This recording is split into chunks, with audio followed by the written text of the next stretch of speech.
ایک آنکھ سے لوگوں کو دیکھتی ہے، دو آنکھوں سے نہیں دیکھتی. قانون کی نظر میں تو سب برابر ہوتے ہیں.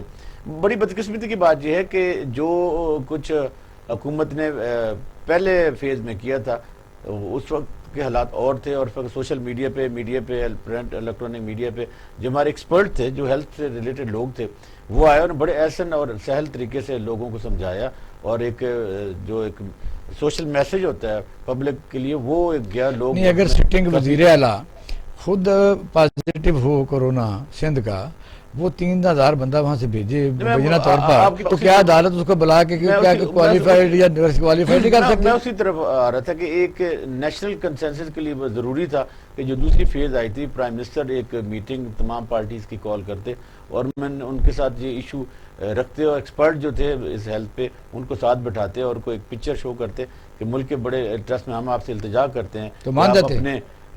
یقیناً اگر پرائم وہ تو کہتے ہیں ہم سے بات نہیں کرنی. اس میں کوئی شک نہیں ہے، رسول بخش رئیس صاحب بھی اس بات کو سیکنڈ کریں گے کہ اگر پرائم منسٹر ایک بڑے کھلے دل کا مظاہرہ کرتے ہیں اور ایک ملک کے وسیع مفاد میں لوگوں کے جانی تحفظ کے لیے اور ہیومن رائٹس کے لیے تقاضا بھی پی ڈی ایم کے تو لیڈران کہتے ہیں کہ ہم اس سے بات نہیں کرنی. دیکھیں نا، وہ اس لیے کہ وہ بھی تو نہیں کرنا چاہتے نا. دیکھیں نا، یہ پاکستان میں پہلی دفعہ ایسا ہو رہا ہے کہ کوئی بڑا نہیں ہے، کوئی لوگوں کو ایک ٹیبل پہ بٹھانے والا نہیں ہے. جیسے کہ کسی زمانے میں نواب نصر اللہ صاحب ہوا کرتے تھے، وہ ان کی تمام جو سیاسی پارٹیاں تھیں بات مانتے تھے. اب ایک رول مولانا فضل الرحمان صاحب نے لیا ہے، لیکن وہ چونکہ ایک اینٹی اسٹیبلشمنٹ لیا ہے یا پرو اگینسٹ گورنمنٹ لیا، تو وہ کوئی بڑا پن کا مظاہرہ کرنے کے بجائے گورنمنٹ پہ پریشر بلڈ کر رہے ہیں. لیکن جو آپ نے بات کی یہ بھی بڑی امپورٹنٹ بات یہ ہے کہ حکومت سے بھی کچھ غلطی ہوئی. جیسے پرائم منسٹر تشریف لے گئے فیصل آباد، تو انہوں نے 200-300 لوگوں سے ایڈریس کیا، تو اس وقت وہ ایس او پیز کا خیال نہیں رکھا گیا تھا. ایسے ہی ابھی ریسنٹلی ایک دن پہلے ملتان کے جلسے سے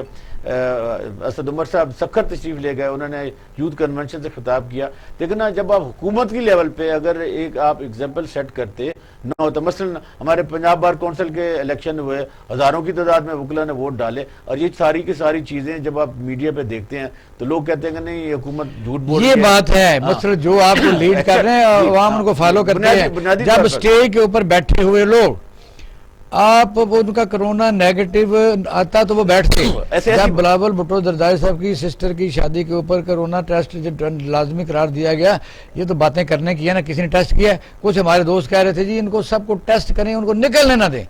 کیا پاسبل ہے اس حکومت کے لیے کہ کیا کریں؟ نہیں، حکومت کے لیے دیکھیں پاسبل تو ہوتا ہے، جیسے آپ نے کہا کہ عدالت، لیکن عدالت حکومت کی پالیسیوں میں عمل دخل نہیں کرتی. حکومت عدالت یہ نہیں کہہ سکتی کہ لوگوں کو کہ آپ یہ جلسے جلوس نہ کریں. یہ حکومت کا کام ہوتا ہے کہ اپنی ریٹ کو قائم کرنے کے لیے عملی اقدامات کریں. اب جیسے رئیس صاحب نے بالکل صحیح کہا، اگر حکومت اس وقت کوئی لاٹھی چارج کرتی، کوئی جبر کے ذریعے یا تشدد نہیں، اندر کی خبر یہ بھی ہے کہ لاٹھی چارج دوسری طرف سے زیادہ تھا، انتظامات مدرسوں کے بچوں کے پاس زیادہ تھا. میں وہی کہہ رہا ہوں کہ اس سے لوگوں کو جانی مال کا تحفظ کرنا ریاست کی ذمہ داری تھی، نہ کہ لوگوں کو نقصان پہنچانا.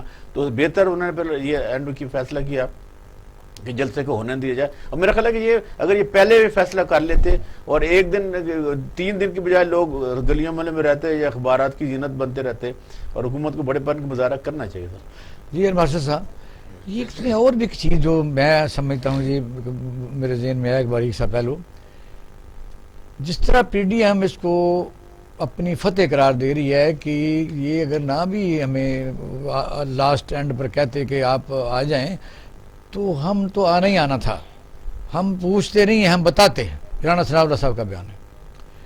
اس کا مطلب یہ ہے کہ اگر ان کا بات مان لی جائے، کچھ لوگ متاثر بھی ہو جائیں، تو اگلی دفعہ آپ کیسا سینیریو پاکستان میں دیکھ سکتے ہیں کہ اگر جلسے جلوس نکلیں گے، کوئی گروپ گروہ یا جتھے آ جائیں گے، جس طرح افغانستان میں وار لارڈز ہوتے ہیں، وہ کسی کی مانتے نہیں ہیں. یہ چلتا چلتا یعنی کہ مذہبی ایلیمنٹ بھی اس میں شامل ہو گیا جو بہت بڑا ہے. کیا اس طرف ہی دیکھ سکتے ہیں کہ آئندہ کون سی پکچر پاکستان کی آپ دیکھتے ہیں؟ 2 چیزیں. پہلی بات تو یہ ہے کہ جن لوگوں کی آپ بات کر رہے ہیں یہ وہ لوگ ہیں جو سر عام کھڑے ہو کے کہتے ہیں جناب کرونا جو ہے یہ جلسوں میں ایفیکٹ نہیں کرتا. رانا ثناء اللہ. دوسرے صاحب ہیں وہ کہتے ہیں جی کرونا رات کو نہیں حملہ کرتا. مولوی صاحب ہیں آپ کے، مولانا فضل. باقی آپ نے بات کی یہ اسکولوں کی، مدرسوں کی. دیکھیے یہ ایک خوف ہے جس کی بنیاد بڑی کمزور ہے. وہ بچے بیچارے نہتے سب کچھ، ان کو ایک غلط لیڈر اپنے پرسنل ایمبیشنز کے لیے کام کر رہا ہے. جس شخص کو اس کی اپنی کانسٹیچوئنسی ریجیکٹ کر دیتی ہے وہ نیشنل لیڈر بننے کا خواب دیکھتا ہے. اور کیسے خواب دیکھتا ہے کہ 9 سال کشمیر کمیٹی کا چیئرمین ہے, ایک میٹنگ نہیں بلائی ہے, 83 کروڑ روپے کا بجٹ دے دیا ہے. مجھے سمجھ نہیں آتی حکومت جو 9 سال رہے اس میں انہوں نے کیا کیا. باقی بات آ جاتی ہے کہ سندھ سے چیف منسٹر صاحب نے اتنی فوج بھیج دی, اتنے لوگ بھیج دیے. یہ ایک میرا سوال یہ تھا, اگر یہ جتھے اس طرح گورنمنٹ گریڈ کو, عدالتوں کی فیصلوں کو روند کے گزر جاتے ہیں اور کامیاب بھی ہو جاتے ہیں, معصوم عوام مان بھی جاتے ہیں, تو چلتا چلتا یہ کہاں تک پہنچیں گے؟ یہ تو ایک دم سے وائلنس کے زمرے میں آتا ہے, اور یہ وہ چیز ہے جس کے خلاف, جس کے لیے گڈ گورننس چاہیے. ریٹ آف اسٹیٹ کو جب آپ چیلنج کرتے ہیں, آپ ان کو دیکھیں. ابھی مولوی صاحب کی آپ بات کر رہے تھے, اس سے میں نے بات دیکھا لوگوں نے وردیاں پہنی ہوئی ہیں, ٹوپیاں وہ ہیں جو ملٹری کی ٹوپیاں ہیں, صرف اس میں بیج ہٹا ہوا ہے. یہ کانسٹیٹیوشن کے خلاف ہے, آپ لوکل ملیشیا نہیں بنا سکتے. خیر اس بات کو تو یہ حکومت کا کام ہے, مگر میں کنیکٹ کرنا چاہتا ہوں. پیچھے میں عرض کر رہا تھا تو آپ کو پروگرام میں کچھ اور آ گیا, اسی سے کنیکٹڈ ہے سوال. اس میں ہماری جوڈیشری عدلیہ کا بہت بڑا ہاتھ ہے. عدلیہ بعض دفعہ ان چیزوں میں آ جاتی ہے جسے شاید ایک نارمل پرسن سمجھے کہ یہ گورننس کا کام ہے. فار ایگزامپل آج کل بڑی لیدے ہو رہی ہے, جناب آپ نے یہ درخت لگائے کیوں لگائے, وہاں نہیں لگائے. یہ عدلیہ کا کام نہیں ہے. عدلیہ کا کام اگر ہے, پٹیشن جائے تو میں اس پہ آ رہا ہوں نا. اب اگر عدلیہ نے, اسلام آباد کی بات تھی, آپ نے یہ نہیں کرنا, اور جو لوگ ہیں جن کے یہ وہی لوگ ہیں جنہوں نے کہ یہاں ماڈل ٹاؤن میں قتل عام کیا تھا, ان کو عدلیہ کہہ رہی ہے کہ دیکھو اب یہ جو اب قتل عام ہوگا کورونا کی وجہ سے, اس میں گولیاں نہیں چلیں گی, مگر اس میں تو 13 عدالت یہی کہے گی نا. دیکھو عدالت نے تو ایک سپروائزری رول ادا کرنا ہوتا ہے. عدالتیں جو ہیں ان کے ایڈوائزری رول ادا کرنا ہے, اس سے زیادہ ان کا کام ایسا ہی ہے. وجہ یہ ہے کہ اب فیصلہ تو آ چکا ہے, اس کو عمل درآمد اگر حکومت کرتی ہے, جیسا رئیس صاحب نے کہا, پروفیسر صاحب نے, کہ حکومت اگر تشدد کرتی ہے یا نہیں کرتی اس کے کانسیکوینسی تو وہ جانے, ان کا کام جانے. اگر وہاں کیس جائے گا تو وہ فیصلہ تو موجود ہے. دیکھیے حکومت کرنا بلیک اینڈ وائٹ نہیں ہے. ایک طرف آپ بات کرتے ہیں یو ٹرن خان کہتے ہیں, دوسری طرف یہ خان صاحب ہیں جنہوں نے کہا تھا نہیں کرنا, اور انہوں نے گریٹر پبلک انٹرسٹ یعنی پبلک کے مفاد میں دیکھتے انہوں نے کہا چلو کرنے دے ورنہ خون خرابہ ہوگا. اس کو یو ٹرن نہیں کہا انہوں نے. دیکھیے حکومت کرنا یہ بڑا مشکل کام ہے. اس کے لیے آپ کو جمعہ جن کے کان اب تک گیلے ہیں, جیسے آپ اگلے سٹیج پہ دیکھ رہے تھے, 2 بچیاں ہیں, کسی کا باپ وزیر, کسی کا دادا وزیر اعظم, آگے پیچھے, اور ان کی ٹریننگ, ان کی پوزیشن, ان کی زبان, ان کا لہجہ وہ پاکستانی لگتا بھی نہیں ہے. اور وہاں پہ اس طرح سے کوسنے دیے جا رہے تھے جیسے ٹپیکل اندرون شہر 2 عورتیں نہیں لڑتی ایک دوسرے کے ساتھ, اس قسم کی گولہ باری ایک دوسرے کے اوپر ہو رہی تھی. اور سخت غلیظ خواتین کے حساب سے زبان اپنے ملک کے وزیر اعلیٰ کے ساتھ, وزیر اعظم کے خلاف ہو رہی تھی. یعنی اس پہ انڈیا میں کتنے شادیانے بجے ہوں گے, کتنی خوشیاں منی ہوں گی, یہ پاکستانیوں کا حال ہے. ٹھیک ہے, تو میرا حساب یہ ہے کہ اس میں عدلیہ کو یہاں اتنا ہی جائے گا تو ان کو ایکشن لے لیں گے. جی رئیس صاحب, جو میں گزارش آپ سے کرنا چاہتا ہوں اس پر میں ٹیک لینا چاہتا ہوں کہ آپ نے دیکھا کہ فضل الرحمان صاحب اسلام آباد آئے, ان کے ساتھ ان کی اپنی ایک باقاعدہ یونیفارم فورس تھی. مولانا خادم حسین صاحب دوسری دفعہ گئے, اور وہ بھی آپ نے دیکھا کہ بڑے وائزلی اور بڑے پتہ نہیں کس سیاپے سے وہ پھر فیصلے ہوئے, اللہ تعالیٰ انہیں جنت نصیب کریں. اس طرح ملتان کا جلسہ وہ فتح قرار دے رہے ہیں, اور آپ کو پتہ ہے کہ مولانا صاحب اس پر کتنا کو فائدہ اٹھائیں گے ان دونوں بڑی بڑی ہیوی پارٹیوں سے, اور ان کا تو ویسے ہی میں سمجھتا ہوں وہ رینٹڈ کام ہے, تو وہ تو کامیاب ہو گیا. تو مجھے بتائیے یہ گروپ کامیاب ہوتے ہوتے یہ کہاں تک جائیں گے؟ یہ للکار دیں گے کہ آپ کوئی نان اسٹیٹ ایکٹر کی طرف جا رہے ہیں, افغانستان کی طرف جا رہے ہیں, یا کیا یہ گروہ کامیاب اگر ہوگا تو ملک کیا کرے گا؟ دیکھیں, اگر یہ اس قسم کی سیاست کامیاب رہی تو عوام تو ناکام ہو جائیں گے, ملک کی معیشت کو نقصان پہنچے گا, لوگوں کو روزگار نہیں ملے گا, ملک کے بارے میں دنیا میں جو تاثر ہے وہ یہی جائے گا کہ یہاں پہ استحکام نہیں ہے، بدامنی ہے، سیاستدان اور سیاسی جماعتیں اقتدار کی آپس میں لڑ رہی ہیں. ایسے ملک میں سرمایہ کاری کے لیے کون آئے گا؟ ٹھیک ہے. کہ سیاسی استحکام کے بغیر جو بھی نظام ہو کہ آپ کے پاس آمریت ہے، جمہوریت ہے، فوجی حکومت ہے، کوئی سرمایہ کار نہیں آتا جب تک کہ وہاں پہ امن و امان کی صورتحال بہتر نہ ہو اور استحکام نہ ہو. تو یہ استحکام کو پارا پارا کر کے ان کا مقصد تو سیاسی ہے کہ جو تیسری طاقت ابھری ہے عمران خان کی قیادت میں اس کو کامیاب نہیں ہونے دینا. یہ کامیاب ہو گئے تو جو موروثی سیاست کے جو بچے بچونگے ہیں جن کو وہ آگے لے آئے ہیں وہ تو ناکام ہو جائیں گے. اور ان کو جلدی یہ بھی ہے کہ یہ اپنے جاتے جاتے ان کو گدی نشینی کی جو خوشی ہے وہ بھی مناتے جائیں، لیکن ایسا مجھے ہوتا نظر نہیں آ رہا. اس کا مطلب یہ ہے کہ جو میں سمجھا ہوں کہ اگر مبینہ طور پر ایک دوسرے پر الزامہ لگاتے ہیں، یہ کہتے ہیں عمران خان نے کشمیر کو بیچ دیا ہے، وہ فلاں کا ایجنٹ ہے، اس طرح مبینہ گورنمنٹ کے اسپوکسمین بھی. لیکن جب آپ یہ باتیں کرتے ہیں تو سوال تو بجائے اس کے کہ آپ جواب کا انتظار کریں حکومت کی جانب سے، آپ خود بھی تو سوچ سکتے ہیں کہ کشمیر کوئی بسکٹ کا ڈبہ ہے کہ عمران خان اس کو بیچ کے آئے ہیں یا کوئی بیچ سکتا ہے. تو وہاں پہ تاریخ چل رہی ہے. ہم نے جس بہترین طریقے سے عمران خان نے کشمیر کا مسئلہ اقوام متحدہ میں یا دنیا میں اٹھایا ہے، کسی اور تو نہیں اٹھایا. وہ بھی ایک وزیر اعظم تھا جو چٹیں لے کے سامنے بیٹھا اوباما کے ساتھ بات کر رہا تھا. ایک دوسرا پیپلز پارٹی کا کیا، جیسے بیچارے سے بات نہیں ہو سکتی کسی سے بات کرنے، نہ اس کو سرائکی آتی ہے، نہ پنجابی آتی ہے، نہ اردو آتی ہے، انگریزی تو دور کی بات ہے. تو اچھا اب ہم سننا چاہیں گے آپ سے کہ آپ کیونکہ اس بڑا وسیع کینوس پر بولتے ہیں، جس طرح کہ ہمارے جیو پولیٹیکل سسٹم ہمارے ملک میں دباؤ بھی بڑھ رہا ہے فار سم ریزن، اور ہمارے دشمن میں بھی اضافہ ہوتا جا رہا ہے. اگر ہوتا نہیں جا رہا تو دوستوں میں کمی کم ضرور ہوتی جا رہی ہے. ایسے ہمارے ممالک جہاں ہم دیکھتے تھے وہ IC ہے اور وہ تسلیم کر چکے ہیں کہ اسرائیل کو. ان حالات میں اندرون خانہ باہر کے ملکوں کی اسٹیبلشمنٹ کوئی اپوزیشن کے اوپر کام کر رہی ہے یا یہ ایک الزام ہے؟ تو رئیس صاحب ہمارے ساتھ ہی رہیے گا، ہم نا بریک کے بعد اس پر ہم آپ کا ٹیک لیں گے. تو یہ بڑا ضروری سوال ہے. ناظرین اب ہم لیتے ہیں چھوٹا سا بریک، ہمارے ساتھ رہیے.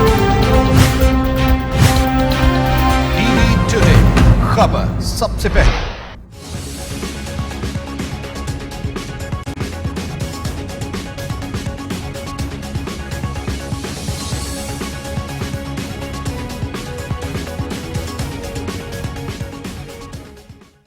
ویلکم بیک ناظرین. ہم نے وقفے سے پہلے اس موضوع پر بات کر رہے تھے کہ اندرونی خلفشار موجود ہے. اس وقت پاکستان کے دوست کتنے ہیں، پاکستان کے دشمن کتنے ہیں، پاکستان میں اس وقت حالات کیا ہیں، یعنی باہر کی دنیا ہمارے ساتھ کس قسم کے تعلقات رکھنا چاہتی ہے، اور کون سا یعنی پاکستان کون سے فیلڈ میں آگے گو فارورڈ کر سکتا ہے. تو رئیس صاحب اس پر ذرا بات کیجیے کیونکہ سوال تو ہم سن لیا. میں یہ گزارش کروں گا کہ پاکستان نے بہت مؤثر ڈپلومیسی اختیار کی ہوئی ہے. آپ دیکھیں کہ افغانستان میں امن معاہدہ ہم نے کرایا ہے اور ہماری مدد کے بغیر ممکن ہی نہیں تھا.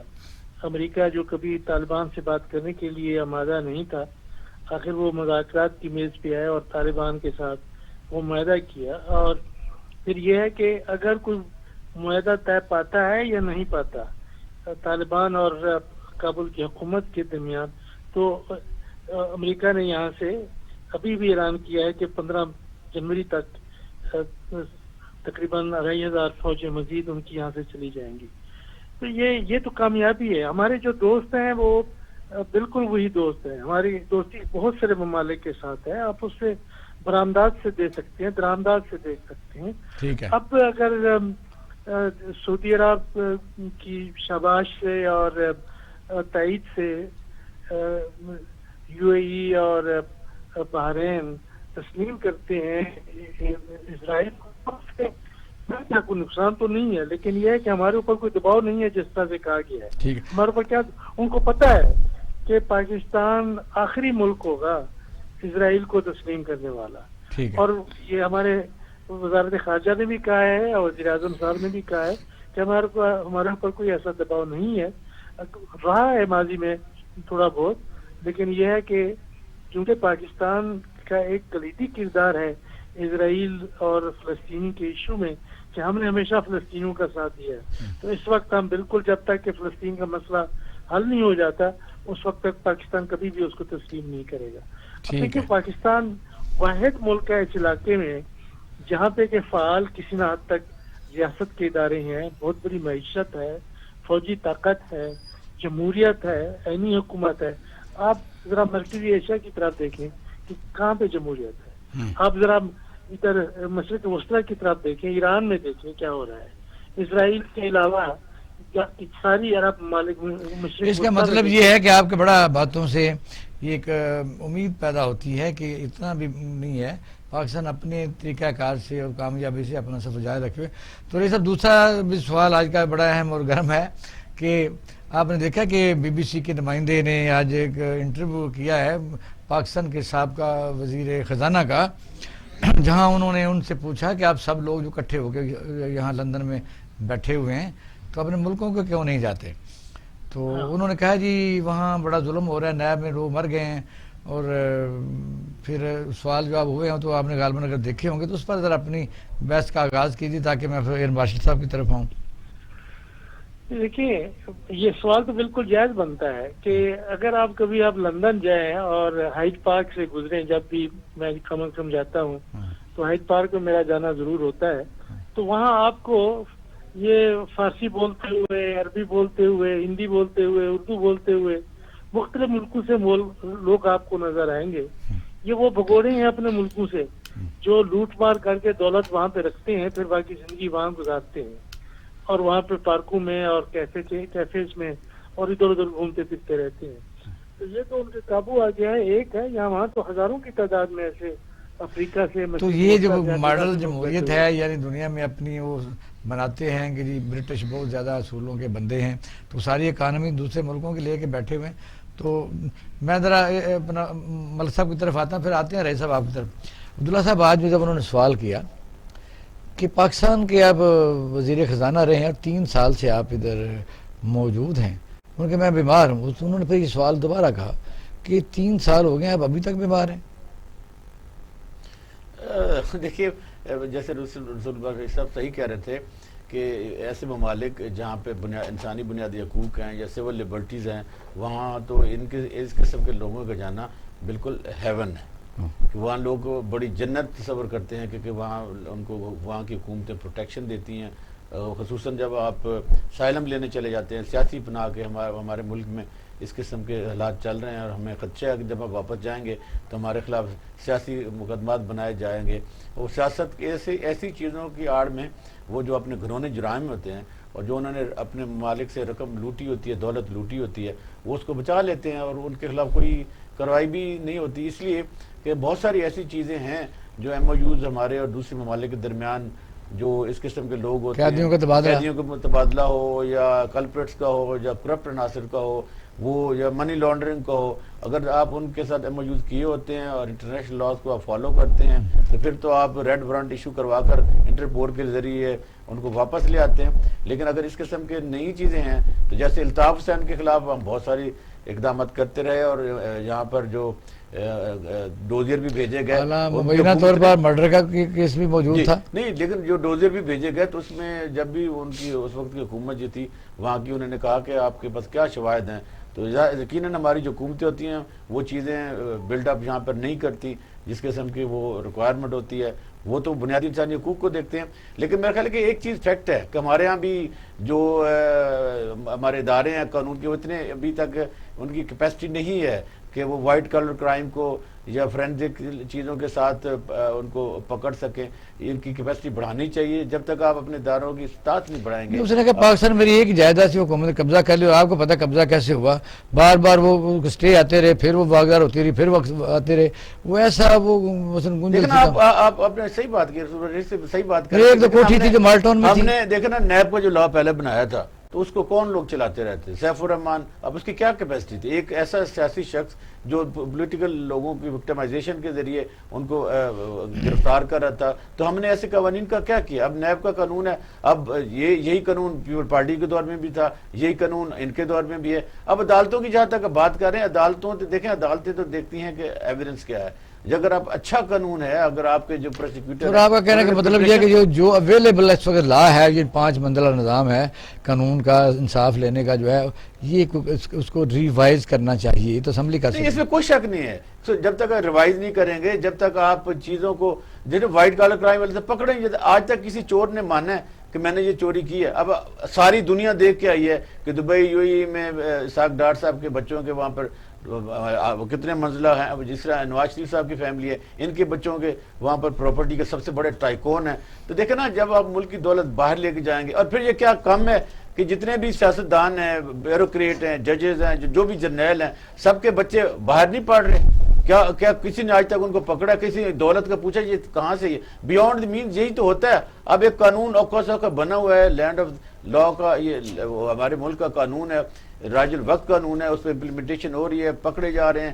اب ایسے چیزیں اوپن ہوگی. ہاں، یہ حکومت کو ایک کریڈٹ ضرور جاتا ہے کہ انہوں نے وہ کیسز بلڈ نہیں کیے. یہ جو کیسز ہیں، اب تاریخ میں اگر نظر دوڑائیں تو آپ کو یاد ہوگا کہ پیپل پارٹی کے خلاف نواز شریف نے بنائے تھے، اور نواز شریف کے نہیں، شہباز شریف پر تو بنائے ہیں نا. اب جب یہ حکومت 2018 میں آئی تھی تو اس سے پہلے 8 ماہ پہلے تو کس کی حکومت تھی؟ اس میں تو تھی شہباز شریف پر تو اس حکومت نے نہیں بنائے. جی، یا شہباز شریف پر 56 کمپنی آپ بھی لے کے گئے. ایک کیس بنایا شہباز شریف والا، ادروائز سارے کے سارے کیس 2018 سے چلتے آ رہے تھے، ایک دوسرے کے خلاف بنائے. وہ اس لیے بناتے تھے کہ پولیٹیکل وکٹمائزیشن. ہاں، ایک چیز ضرور ہے، اب وقت کا تقاضا ہے کہ اگر آپ نے واقعی ملک کو آگے لے کے چلنا ہے تو پھر آپ کو ایک ٹروتھ اینڈ ریکنسیلیشن کمیشن بنانا پڑے گا، اور تمام پولیٹیکل پارٹیز کو، تمام مارشل صاحب یہ کو بنانا پڑے گا، آگے بڑھے گا. ورنہ سیاسی کشمکش صاحب بڑا پیچھے چلے جائیں. جوڈیشل ایکٹیویزم کے بندے ہیں، انہوں نے کافی کیس کیے.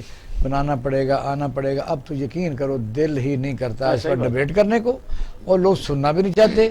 تاریخ پڑ گئی ہے، بندہ بیمار ہو گیا ہے جی، عدالت چھٹی پر ہے، پروسیکیوٹر نہیں ہے، گواہ نہیں ہے. وہ بھئی اس طرح نہیں ہوتا. یا تو اس کو چیپٹر کو بند کرو. یعنی اس طرح کوئی کبھی ہو سکتا ہے؟ مجھے بتائیے، اگر میرا مقصد ہے پاکستان سٹیل مل نہیں لوٹی گئی، اگر پی آئی اے نہیں لوٹی گئی، ریلوے نہیں لوٹی گئی، جو یہاں جی ٹی ایس نہیں لوٹی گئی، تو یہ پھر کتا کون ہانڈی کھا گیا؟ مجھے بتائیے مارشل صاحب. آپ جیسے پہلے فرمایا تھے، دیکھیے پہلے تو ذرا وہ برطانیہ کی بات کر لیں کہ ہمارے بندے بھاگ کے چلے جاتے ہیں. ہائیڈ پارک کارنر کے اوپر بھی بات ہوتی ہے. دیکھیے، یہ دنیا میں انسانیت کہیں نہیں ہے. ملکوں میں ایک ہی چیز ہوتی ہے، نیشنل انٹرسٹ. باقی آپ کی جو دوستی ہے، سلام دعا ہے، یہ عارضی ہوتے ہیں. آپ انڈیا روس کو دیکھ لیجیے، آپ انڈیا امریکہ کو دیکھ لیجیے، پاکستان چین، پاکستان امریکہ کو دیکھ لیجیے، برطانیہ کو دیکھ لیجیے، بریکسٹ دیکھ لیجیے، اور یورپین یونین کو دیکھ لیجیے. یہ بدلتے رہتے ہیں، اور ہمیں یہی چیز اپلائی کرنی چاہیے اسرائیل کے ساتھ بھی. پاکستان کے ساتھ کیا، فلسطین کے ساتھ کیا. ہمیں کیا چیز روکتے ہیں؟ فلسطین کو ہم نے کیوں نہیں اپنی ایمبیسی فلسطین کے لیے اس کو ریکگنائز کر کے رکھ دیتے؟ ہم نے رکھی ہے. اگر ہمیں فلسطین سے اتنا ہی پیار ہے تو اپنے ملک میں ان کے ہاں ہم نے اپنی ایمبیسی کیوں نہیں رکھی؟ چاہے کسی کے ساتھ کر سکتے. سوچنے کی بات ہے. نمائندہ تو ہے ان کا، میں وہاں کی بات کر رہا ہوں. ہمارا نمائندہ گیا کیوں نہیں گیا ہے؟ اگر ہمیں اتنا ہی شوق ہے تو ہمیں دنیا کو دکھانا چاہیے. خیر، یہ موضوع چونکہ بند ہو چکا ہے، یہ موضوع بند ہو چکا ہے، اس پہ I had a lot to say. Pakistan کی نیشنل انٹرسٹ کیا ہے، آپ اس کے اوپر غور کیجئے. اب بات کرتے ہیں، جب آپ ابھی جو آپ ٹاپک لگا رہے تھے ہمارا، اس میں اب ذرا مجھے بتائیں عبداللہ صاحب جو کہہ رہے تھے. انہوں نے یہی کہا کہ یہاں مثلا قانون جو برٹش قانون ہے وہ ان کو سپورٹ کرتا ہے. میں آپ سے عرض کرتا ہوں، دیکھیے ہمارا قانون 1861 سے شروع ہوا اور 1891 ٹائپ، بیچ میں پولیس ایکٹ، فلانا ایکٹ، سول سروس ایکٹ. ہماری پارلیمنٹ بیٹھی ہے، اس نے کتنے قانون اس میں بنائے ہیں؟ پارلیمنٹ کا کام کیا ہے؟ قانون بنانا. ایگزیکٹو کا کام کیا ہے؟ قانون کو اپلائی کرنا. اور جوڈیشل کام کیا ہے؟ قانون کو انٹرپریٹ کرنا. ان دونوں میں کوئی تضاد ہو، دیٹ سمپل ایز دیٹ. حکومت کا یہی کام ہے. اب حکومت چلانا ہے انہوں نے. جب حکومت چلانا ہے اس کے اندر آپ کمپرومائز کر دیتے ہیں. برطانیہ کے ساتھ ہم نے کیوں نہیں ایکسٹریڈیشن ٹریٹی بنائی؟ اس لیے کہ ہر ایک کو پتہ ہے کل جب میری باری آئے گی تو مجھے وہاں سے کوئی نکال نہیں سکے گا. سیدھی سی بات یہ ہے, اس کو کوئی کھل کے نہیں کہتا. ہماری جوڈیشری کو دیکھ لیجیے. نہیں آپ تو یہ کر سکتے ہیں, چلو کوئی ایسا بندہ آ جاتا ہے کہ برٹش کے ساتھ یا کئی ملکوں کے ساتھ جہاں ہمارا قیدیوں کا تبادلہ نہیں ہے, ہم چاہتے ہیں کہ ہو جائے, وہ ملک نہیں چاہتا تو دھر دونوں کا رضامند ہونا ضروری ہے. Absolutely right. آپ پہلے اپنا کیس لے کر تو جائیے, آپ اپنے ججز کو دیکھ لیجیے, اپنے پولیٹیشین کو دیکھیے. جرنیل کی بات ہو رہی ہے, کون نہیں گئے؟ ایڈمرل منصور کو آپ لے کر آئے تھے کہ نہیں آئے تھے؟ آئے تھے, یس بالکل مثال ہے آپ کے پاس میں. کہاں سے لے کر آئے تھے؟ امریکہ سے لے کر آئے تھے. برطانیہ سے کیوں نہیں لا سکتے؟ ان کے ساتھ آپ کی ٹریٹی ہے, ان کے ساتھ نہیں ہے. کیوں نہیں ہے؟ کس نے نہیں کی؟ یہ جنرل جا کے کرے گا. ابھی ججز ایک دیکھو نا, آپ بات صحیح کہہ رہے ہیں. دیکھیں الطاف حسین کی میں نے ریڈ کی تھی, آپ کو یاد ہوگا جب پابندی لگی تھی اس وقت جو ایم کیو ایم تھی اس وقت پی ایم ایل این کی الائے تھی, اور جو عدالت کو کہا کرتی تھی آپ نے کہ ڈوزیئر بھیجا ہے برٹش گورنمنٹ کو, تو وہ کئی مہینے تک ڈوزیئر ہی نہیں بھیجتے تھے. قطع کلامی میں کچھ اور عرض کر رہا ہوں عبداللہ صاحب. نہیں آپ ڈوزیئر بھیجنے کی بات, ہوتی ہیں. ڈوزیئر کی بات نہیں ہو رہی ہے, ٹریٹی کی بات ہو رہی ہے. آپ ٹریٹی کی ڈوزیئر جاتا ہے نا, میں اسی بات کر رہا ہوں. ٹریٹی کس نے نہیں بنائی, کس کو روکا ہے؟ کسی نے بھی نہیں بنایا. Exactly right. اور کتنی حکومتیں ہیں ہمارے 24 سے 25 پرائم منسٹر ہیں. یہ اس کا 24 سے 25 حکومت ہوئی نا, یہ کیوں نہیں بنائی؟ یہ حکومت کیوں نہیں شروع کر رہی؟ یہ ہماری اپنی غلطیاں ہم دوسرے پہ ڈال دیتے ہیں. اور یہ اچھی بات, ایک آزاد انڈیپینڈنٹ نیوکلیئر لیڈنگ پاور کے لیے اب ٹائم آ گیا ہے کہ ہم اپنی چیزوں کو اپنے ہاتھ میں لیں اور دنیا کو بتائیں کہ ہم کیا کرنا چاہتے ہیں, کس سے قابل ہیں. یہ کیا بات ہوگی کہ ایک بندہ ادھر چلے جاتی ہے. ابھی کل بھوشن کی بات, اس کو دیکھ لیجئے. ایک ہمارے پرائم منسٹر صاحب سے اس کا نام تک نہیں لیا انہوں نے, ابھی تک نہیں لیا. بس یہی کمال ہے. حالانکہ نام لینے میں حریت تو اتنا کوئی نہیں تھا, ضد بنا لی نا انہوں نے. تو یہ بھی تو بتایا نا کہ دنیا کی تاریخ میں کب ایسا ہوا ہے کہ ایک مجرم کو ادھر جانا نا, میں وہی کہتا کہ رئیس صاحب کی نہیں ہے نا, قانون غریب کے لیے اور ہے. صحیح فرما رہے ہیں آپ. جی عرض یہ تھی کہ جب تک ہم اپنے قانون کو 21ویں صدی میں نہیں لے کر آئیں گے. آپ نے بڑی اچھی مثال دی تھی وائٹ کالر کرائم کی, پروفیسر صاحب نے اس پہ ذکر کیا تھا. اس کے اوپر کیوں نہیں لیجسلیشن ہوا؟ 90% آف ہمارے لیجسلیٹرز, میں اس وقت ٹی وی پر کہہ رہا ہوں, کہ ان کو پتہ نہیں ہے کہ وائٹ کالر کرائم کا ڈیفینیشن کیا ہے, یا اس کا امپیکٹ قوم پہ کیا پڑتا ہے. آپ دنیا میں آج کل دنیا کہاں سے کہاں پہنچ گئی ہے, اور ابھی تک کس بندے کو نہیں پتا کہ ہمارا prime minister, ex prime minister جو ہیں, جو بیماری کے حساب سے باہر گئے, آپ اس کو چشمہ کہاں کر رہے ہیں, کہیں آپ رائے ونڈ میں چشمہ کر رہے ہیں ان کی, کہیں گوالمنڈی میں. اس سے کیا حاصل ہوگا؟ اور اس کے اوپر تاریخوں پہ تاریخیں پڑ رہی ہیں. ٹھیک ہے, یہ سوچنے کی بات ہے. قانون میں ایک بات دیکھیے, ایک اسلحے کی نمائش میں رات کو رات دروازے توڑ کے بندے اٹھا لاتے ہیں. 40 کروڑ کی جو پجارو لے کے پھر رہا تھا لینڈ کروزر, اس کو کوئی نہیں پوچھتا. نہیں صاحب, بات تو آپ سن رہے تھے, اس پر ٹیک دیجئے, کیونکہ کیا ہم بھٹکتے ہی رہیں گے یا کوئی ظاہر آپ بھی تجزیہ کرتے ہیں, چینل بھی لگے ہیں پاکستان کی, کچھ لوگ اداس بھی ہیں جو مثلا محب وطن ہیں, اور لیکن یہ ہے کہ دن بدن جو ان لوگوں کا شکنجہ نیکسس جو ایک بنا ہوا ہے, کلب یہاں بنی ہوئی ہے, ان کا مضبوط ہوتا جا رہا ہے. اور میرا تو خیال ہے کہ عوام کی آہستہ آہستہ جو سانسیں ہیں نا وہ بھی بند ہوتی جا رہی ہیں. لیکن یہ کیش پھر بھی انہیں کو کریں گے, بھوک ہے, ننگ ہے, یہ نہیں پتا کہ کس وجہ سے ہے. وہ تو بیماری خود موجود ہوتی ہے. کہ اس پر ذرا کیجیے کہ کبھی ہم پیسے وہاں سے لا سکیں گے, ملزموں کو لا سکیں گے, نہیں لا سکیں گے. سر رسول بخش صاحب آپ سے بات کر رہے ہیں.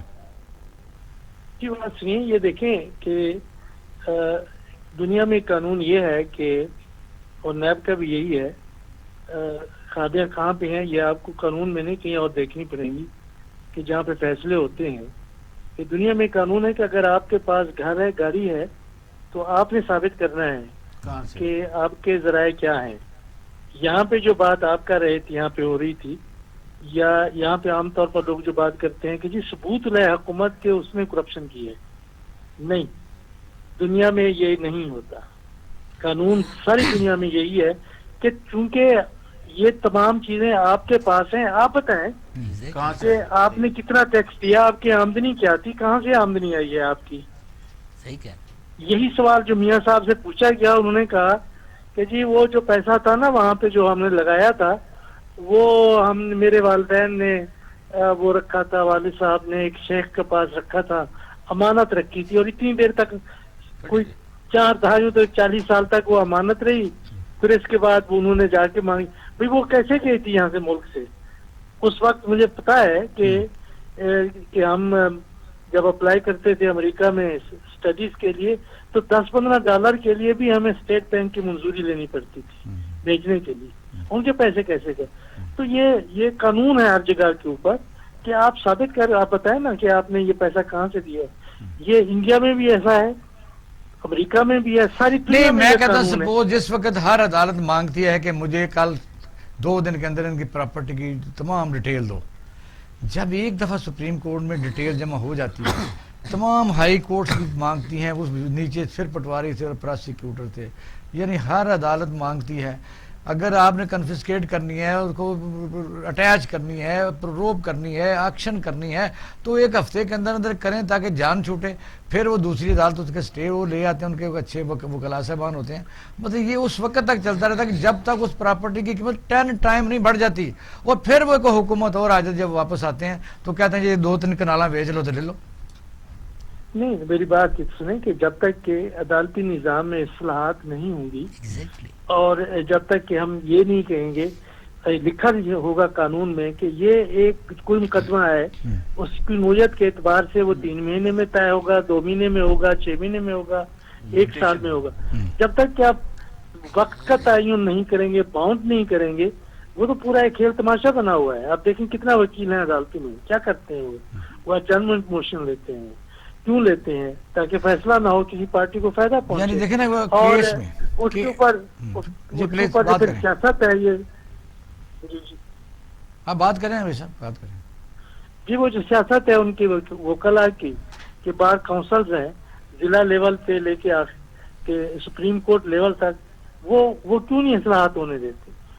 عدلیہ میں بھی وہیں سے وکلاء سے ہی لوگ جاتے ہیں کہ ہم، آپ کو پتہ ہے، ہمیں پتہ ہے 20-30 سال تک صاحب بڑی مہربانی، آپ نے ہمیں ٹائم دیا، رہا. آپ نے ہمیں ٹائم دیا، بڑی مہربانی.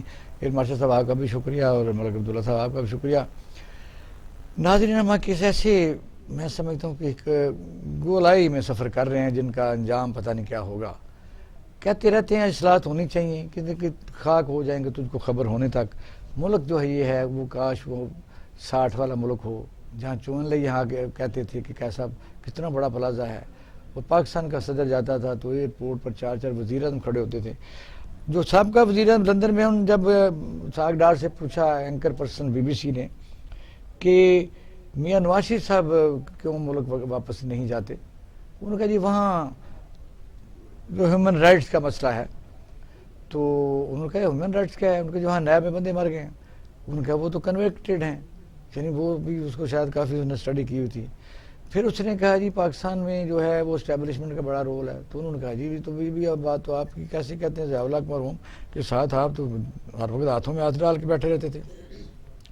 پھر اس نے زچ ہو کے پوچھا 2-4 دفعہ کہ آپ بتائیے آپ کی اور آپ کے فیملی کی جائیدادیں دبئی اور لندن میں نہیں ہیں؟ کہتا ہے میرا تو لڑکا تھا، وہ بالغ ہو گیا، اس نے شادی کر لی. یعنی پوری دنیا بے شک جو مرضی کر لے، پاکستان میں جب عدالتوں میں کہتے ہیں تو وہ ہمارے وکلاء صاحب بتاتے ہیں کہ انویسٹیگیشن تو غریب کے لیے ہوتی ہے کہ جب جوتے پڑتے ہیں بتا دیتا ہے. ان کو تو صرف یہ ہوتا ہے کہ جواب ہی نہیں دیتے. نیب کے کئی دفعہ بیانات آ چکے ہیں کہ کسی کو پکڑتے ہیں وہ کہتے ہیں وہ چپ کر کے بیٹھا رہتا ہے. کب تک؟ بس میں سمجھتا ہوں کہ قانون اور نظام